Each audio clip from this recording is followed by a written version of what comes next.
સમગ્ર ભારતભરમાં યોજાયેલ 75 નમો મેરેથોન દોડ અંતર્ગત નશા મુક્ત ભારત માટે દોડશે સૂત્ર સાથે વલસાડ ખાતે નમો યુવા રન મેરેથોનનું ભવ્ય આયોજન કરાયું હતું।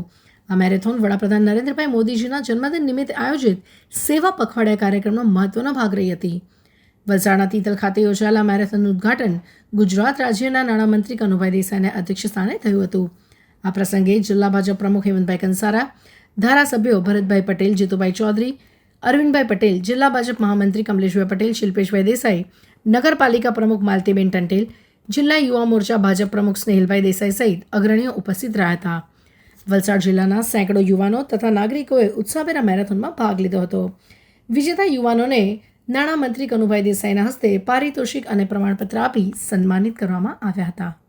આપણા દેશના યશસ્વી વડાપ્રધાન માનનીય મોદીજી જ્યારે ગુજરાતના મુખ્યમંત્રી બન્યા 2001થી, ત્યાર પછીથી ગુજરાતનો જે અભૂતપૂર્વ વિકાસ થયો અને ગુજરાત સમગ્ર દેશનું ગ્રોથ એન્જિન બન્યું, ત્યાર પછી સમગ્ર દેશે એક મનસૂબો કર્યો કે મોદીજીને દેશના વડાપ્રધાન બનાવવા। અને 2014માં જ્યારે મોદીજી દેશના વડાપ્રધાન બન્યા ત્યારે એમણે દેશના વિકાસ માટે અનેકવિધ આયામો રજૂ કર્યા અને ખાસ કરીને statue of unity, run for unity, આદિવાસી વિકાસ માટે આદિવાસી કલ્યાણ યોજના, વનબંધુ યોજના, સાગર ખેડૂ યોજના, આયુષ્યમાન ભારત, આ બધી યોજનાઓ પછી એમણે જ્યારે છેલ્લા આપણે ત્રીજી ટર્મમાં જોઈએ તો એમનું ફોકસ ગરીબ યુવાનો, મહિલા અને ખેડૂતો ઉપર રહ્યું છે। અને એના માટે જ તાજેતરના જે એમના 15 ઓગસ્ટના સંબોધનમાં કીધું તેમ લોકોને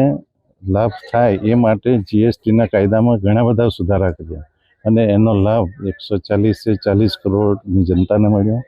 પરંતુ ખાસ કરીને જ્યારે આપણો દેશ એક ભારત શ્રેષ્ઠ ભારતની વાત કરતું હતું, મોદી સાહેબ એકતા માટે રન ફોર યુનિટી કહેતા હતા, પરંતુ આ વખતની થીમ જે એમના જન્મદિવસના પખવાડિયામાં આપી છે એ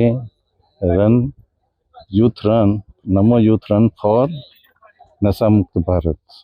કારણ કે આ જે નશાના વેપારીઓ છે એ આતંકવાદીઓ છે અને સમગ્ર આતંકવાદી ફંડ પૂરું પાડે છે, એટલે દેશમાં શાંતિ માટે આ જે રન કરવામાં આવી છે એનો વલસાડને પણ જે એક લાભ મળ્યો છે એ માટે પણ સમગ્ર ભાજપના શીર્ષ નેતૃત્વને અમે આભારી છીએ। અને અમારા વલસાડ જિલ્લા ભાજપ પ્રમુખ હેમંતભાઈ કંસારાની આગેવાની હેઠળ આ સુંદર યુથ રનનું આયોજન થયું।